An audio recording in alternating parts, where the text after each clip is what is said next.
이상하다고 느낀 적 있을 거예요. 같은 상황인데 누군가는 망설임 없이 결정하고 누군가는 끝까지 못 고릅니다. 조건도 같고 정보도 같은데 선택만 완전히 달라지는 순간. 그럴 때 우리는 보통 이렇게 말하죠. 사람마다 성향이 다르니까. 하지만 오늘은 그 말로는 설명되지 않는 지점을 이야기하려 합니다. 같은 상황에서도 선택이 갈리는 이유는 성향이 아니라 경험이 저장된 방식 때문입니다. 우리는 선택을 생각으로 한다고 믿습니다. 하지만 실제로는 생각이 시작되기 전에 이미 방향이 정해진 경우가 많아요. 왜냐하면 뇌는 매번 처음부터 판단하지 않기 때문입니다. 비슷한 상황이 오면 과거의 경험을 꺼내 이건 안전했는지 위험했는지를 아주 빠르게 대조합니다. 이때 꺼내지는 건 사실이 아니라 경험이 남긴 흔적입니다.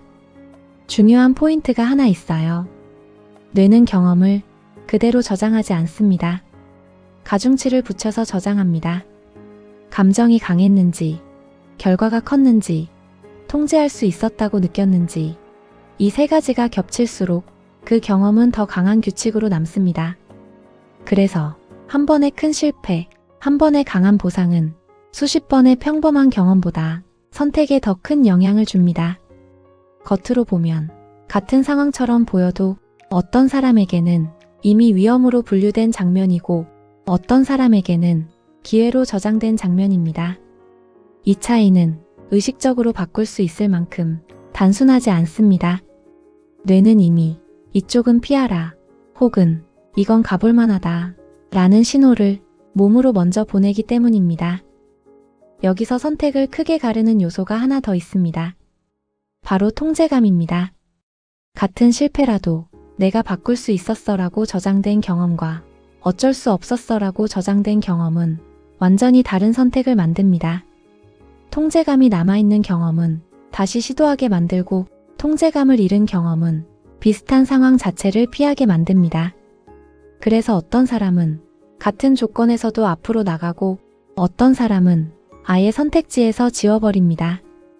이쯤에서 이런 생각이 들 수 있어요. 그럼 직감은 뭐지? 직감은 갑자기 생긴 감각이 아닙니다.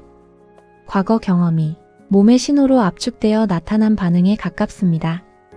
가슴이 답답해지거나 호흡이 얕아지거나 이상하게 끌리거나 이건 판단의 결과가 아니라 판단 이전의 경고음입니다. 그래서 선택을 바꾸고 싶을 때 상황을 바꾸려 해도 잘 안 됩니다. 바뀌어야 할 건 상황이 아니라 경험이 작동하는 방식입니다. 선택 앞에서 이 질문을 한 번만 던져보세요. 이 반응은 지금의 위험일까? 과거 경험이 남긴 경고일까? 이 질문 하나로 선택은 반사에서 판단으로 바뀝니다. 같은 상황에서도 선택이 완전히 달라지는 이유는 사람이 달라서가 아닙니다. 그 사람이 어떤 경험을 어떤 규칙으로 저장해 왔는지, 그 규칙이 지금 어떤 신호를 띄우는지 그 차이입니다. 다음에 선택 앞에서 멈칫할 때 조금만 천천히 물어보세요. 나는 지금 상황을 보는 걸까? 아니면 과거를 다시 보고 있는 걸까? 그 질문이 생기는 순간 선택은 훨씬 또렷해집니다.